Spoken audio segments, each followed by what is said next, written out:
10 นิ้วขอคาบไว้วันทาแด่คุณพระพุทธกับทางคุณพระสัทธรรมพร่ำสังโฆเจ้าคุณบิดาพร้อมมารดาผู้ให้กำเนิดคุณครูอุปชฌาย์อาจารย์ท่านผู้สอนสั่งให้เรียนรู้ครูวิชาลำดับต่อไปผู้ข้าจะได้นำเอาบทเทศนาสนะสันทะภูกที่2มาเทศนาเพื่อเป็นธรรมทาน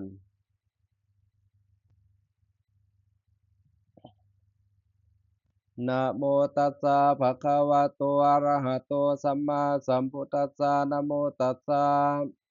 ภะคะวะโตอะระหะโตสัมมาสัมพุทธัสสะนะโมตัสสะภะคะวะโตอะระหะโตสัมมาสัมพุทธัสสะแท้บ่ฮ้อนมีทานเอ๋ยอันว่าสัพพัญญูสร้างโพธิสมภารก็ยากยิ่งจริงใด16อาสงไขยปลายแสนมหากัปก็จริงได้ถึงแท้เที่ยงจริงท่านเอ๋ยล่างองค์ได้8อาสงไขยแสนหมื่นพระก็เพียรสืบสร้างบุญแท้ก็จริงถึงล่างองค์ได้4อาสงไขยปลายแสนมหากัปดูขนาดก็จริงได้เป็นพระแท้เหลือสร้างก็จริงถึงแท้ได้แลกับนั้นสัพพัญญูลงเกิดบ่มีแลภาก่อซ้ำภาวนาสืบสร้างบุญแท้ก็จริงถึงแท้ใดอันว่าสัพพัญญูเจ้าบ่ลงมาภายโพดดังนั้นคนและสัตว์ก็บ่พ้นเวรให้จากโพยแท้แลอันว่าคนในห้องสงสารเมืองลุ่มเฮานี้บ่ได้พบพระพุทธเจ้าก็มีแท้มากหลายนั่นแลลางคนได้ห้อยศาสตร์แสนศาสตร์ก็ดีก็บ่ได้ฟังธรรมเทศนาแห่งองค์พุทโธเจ้าเขาฝูงนั้นร้อนว่าได้เกิดเป็นคนดอมเพิ่นจริงใด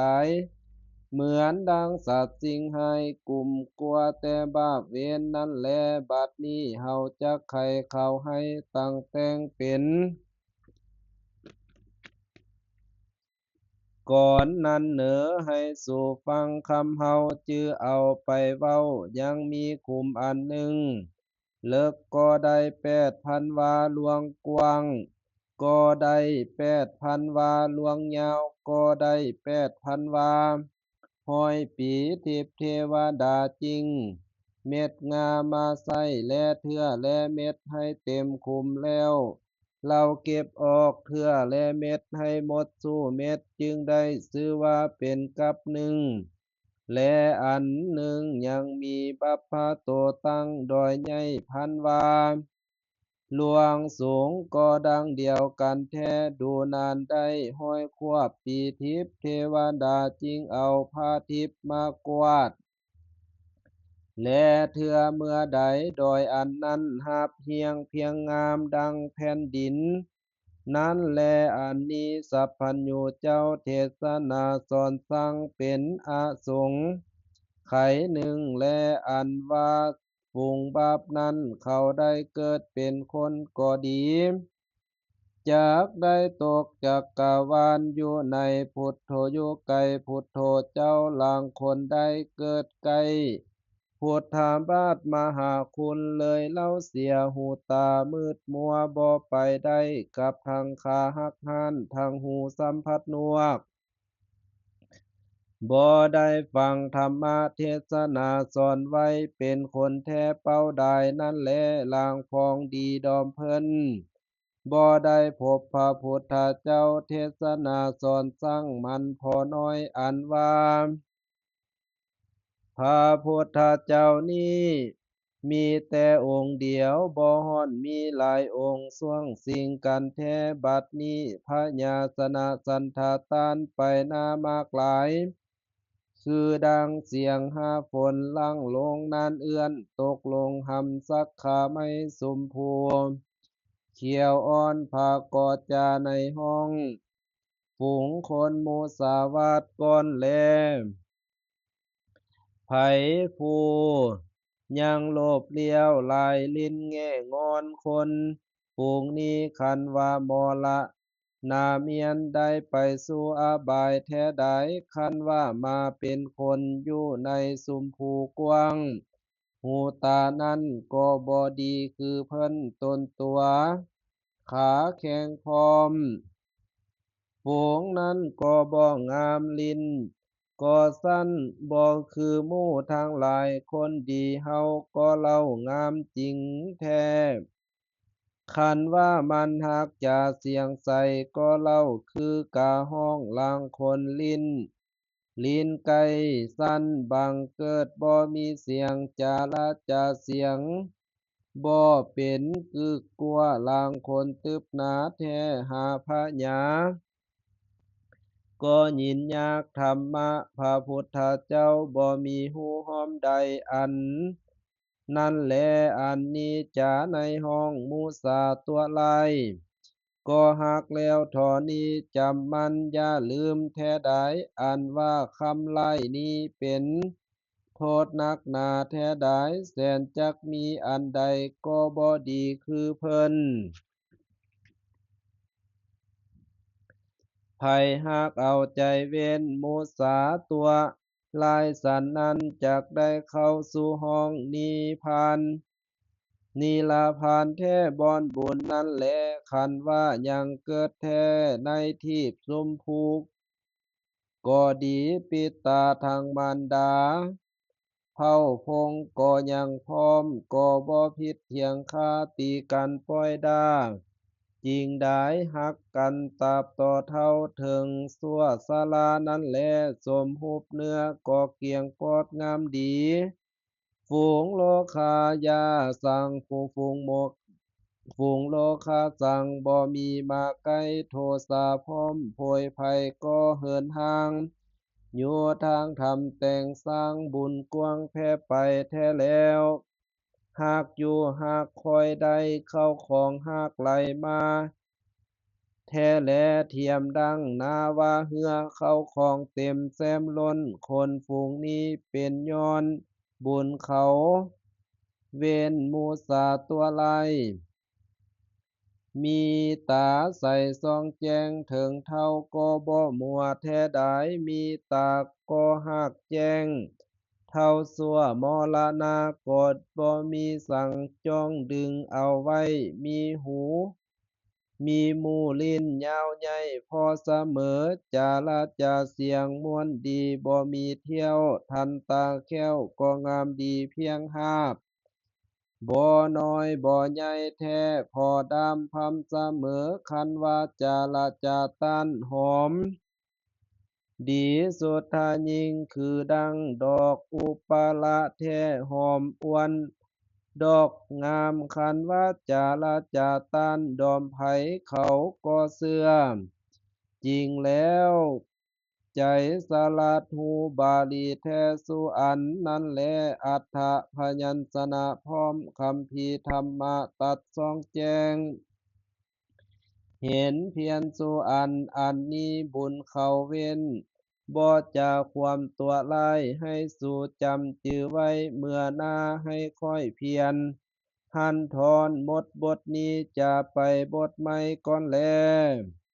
ให้สูจำจื้อไว้ฟังแล้วอย่าลืมท่านเอ๋ยคันว่าอันว่าคำสัจจานี้หอมดีดูประเสริฐท่านเอ๋ยสัจจานั้นหวานยิ่งลำเหลือล้นกว่าโซอันว่าคนฝูงนี้คำกินก็ยังตั้งกันได้ลางคนมักแต่สมสันนี้ก็มีลางคนมักข่มแท้ใจมันก็ตั้งต่อลางคนมักฟาดแท้มันได้บ่ให้ไผลางคนนั้นหวานดีมากยิ่งลางคนเข็มขนาดแท้กินได้บ่ขินลางคนนั้นกินจางเหลือยิ่งลางคนบ่ติบ่หิแท้กินได้สู้อันลางคนนั้นกินเป็นเหลือยิ่ง นักปราชญ์เจ้าฝูงสลัดหูใจแท้สู่อันฝูงไผฮากมักอันใดแท้ใจมันก็นำทุกสิ่งไผมักหวานอ่อนอวนใจนั้นก็ฮักหวานแท้แลอันว่าสัจจานี้ดวงดียอมยิ่งจริงได้รสชาติสิ่งอ่อน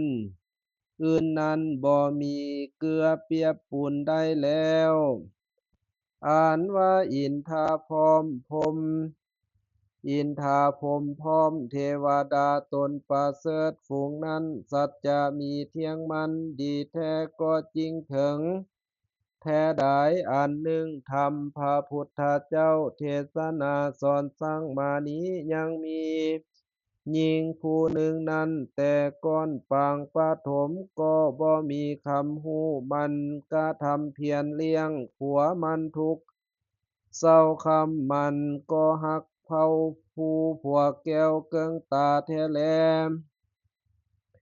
บ่ให้ผัวลงเฮือนจากไปที่ใดแท้ตั้งแต่หักยิงลำแพงไว้สุวรรณผัวจักไปไว้เจ้าพุทธาบาทมหาคุณก็ดีว่าจะขอสิน10ใส่หัวถือไว้เมียก็ห่วงแหนไว้บ่ให้ไปจักเทื่อผัวก็คือทำหูขานิ่งแท้ผู้เดียวเมื่อดนไปแท้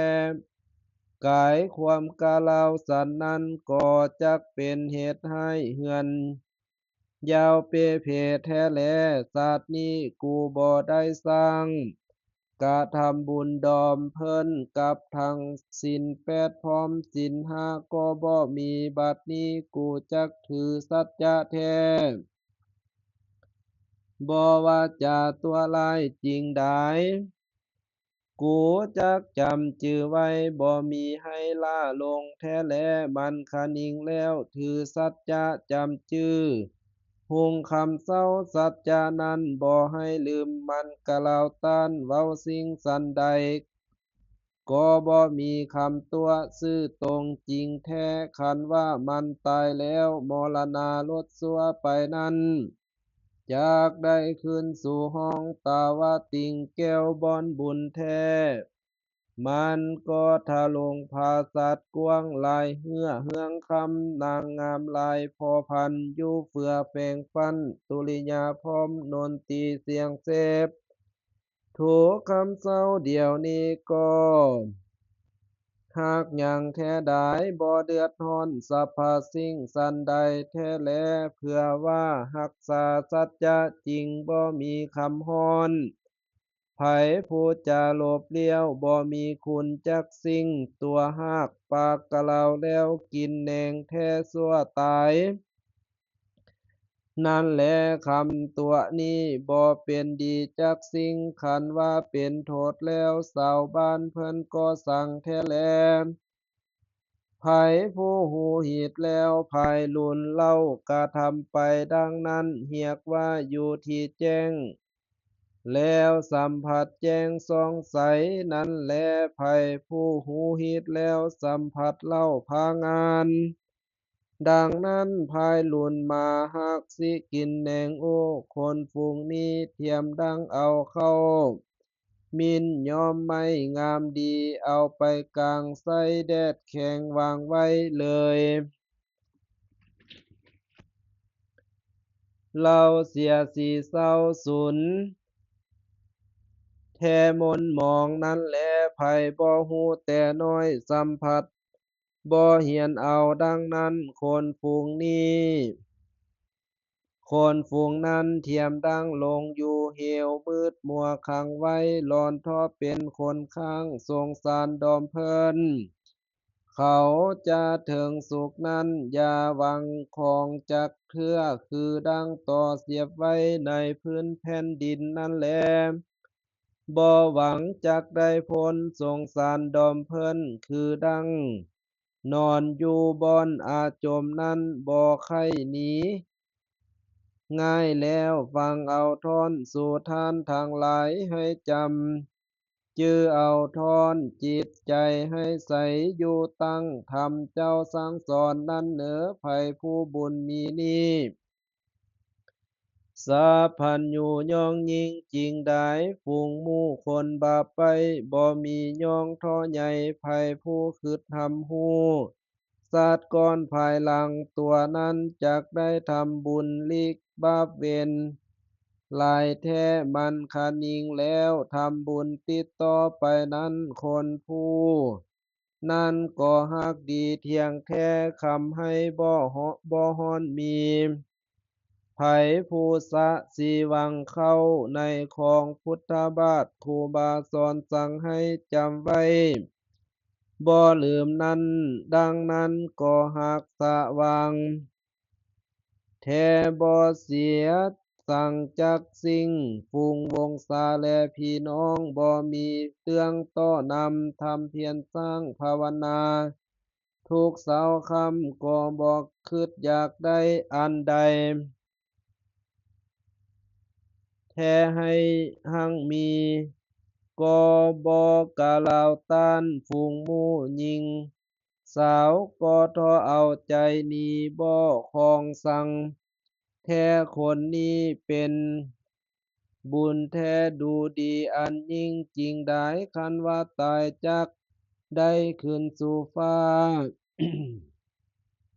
นี่ละผ่านแท้บอนบุญนั่นแลภัยผู้มักโลภเลี้ยวตาสั่งเอาของท่าน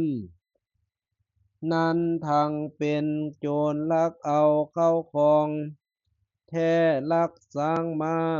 ทุกสิ่งงัวควายทั้งของกินสู้อันเสียเสียงก็บ่ทำการบ้านอันใดจักสิ่ง พอลักของผุนพี่มาซื้อใจกินดังนั้นคนฝูงนี้